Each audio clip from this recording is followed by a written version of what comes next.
ဘုံမူကြီးဘာချက်နေရတာ ငါပဲတော့လေးတော့ ဘုံမူကြီးနေ့တိုင်းချက်တယ်ပဲနော် ဆောက်ပေါ့အဲတော့ပြောတယ်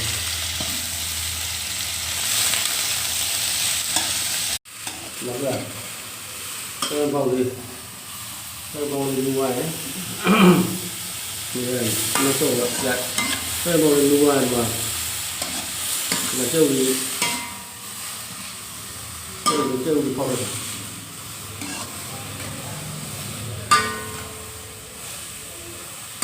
အဲပေါ့ကျုပ်ကျော်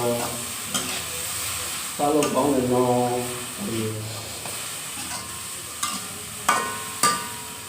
ဒီဘာသာလဲဘာသာလဲ ပဲတီးစားနေပါလေရှင်လို့ပြောလား ဒီနေ့ကဒီကြောင်တက်ပြီဟာ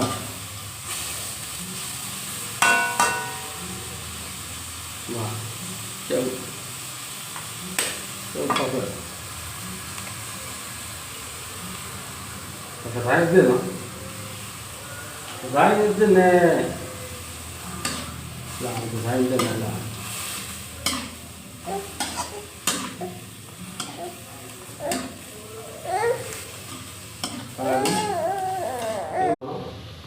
这个是，这屋也这个高兴。ကျုပ်ပဲကောင်းကြောစားလို့ကောင်းတယ်နော်ဟုတ်လားကျုပ်ပဲဟောကြောခေရ